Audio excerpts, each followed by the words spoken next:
মশা কামড়ায়, মশাই লেগে ঘুমাম তাও কেন মশা কামড়ায়। আজকে যে করি হোক মশার থেকে বাঁচা খাইবে। হ্যাঁ, এইবার একটা বুদ্ধি পাসুম। না, বাড়ি যাম, অনেকটা বেলা হয়েছে।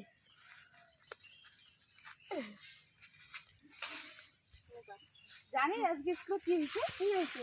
একটা চ্যানেল প্রপোজ করছে। বাড়ি যাম, ভোগ নাকি গেছে। কি রে ভাই, কোটে গেছিল? ওই যে ডিগির পরত বসে একটা বুদ্ধি করলুম। আরে কিসের বুদ্ধি করলু রে?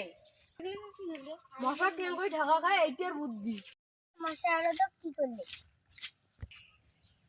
দিনে মশাই টাঙে ঘুমাং তাও মোক মশা কামড়ায়। আচ্ছা তোমরা কোটে যান যাও, মই বাড়ি যাং, মোক সেই ভোগ লাগছে। আচ্ছা দাঁড়াও। তোমরা গিলে আর মোর বেশি দেরি করে চলে না, মোক সেই ভোগ লাগছে। আরে হামাকো এখানে কলু হে কেন তো কই মশা ঠগায়, হামাকো না সেই মশা কামায়। হ্যাঁ, তোমাক মই কয়া না, তোমার মশা গিলে কয়া দাও আর মশা গিলে মোক বেশি করে কামড়াও। আরে পাগলা, মশা কোনোদিন আমার কথা শুনি পায়? খবরদার মোক পাগলা কইবেন না।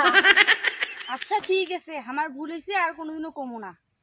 এবার আমাক কয় তুই কি বুদ্ধি করলু? ঠিক আছে তাই শুনো, মুই যে বিছনাত ঘুমাম আজকে ওই বিছনাত ঘুমাইম না।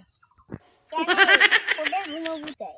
খাবি নাকি? আজকে মাটির বস্তা বাড়ি ঘুমাম। কেন তাই? এলাম বুঝেন নাই? না তো। আরে মুই যে বিছনাত ঘুমাম আজকে তো মশা গিলে ওটা কিনা যে খুঁজবে, কিন্তু মুই তো ঘুমাম, মশা গিলে তো আজ বিছনাত যাবি। ও তোর তো সেই বুদ্ধি। আসলে তোর বুদ্ধির কোনো তুলনাই হয় না।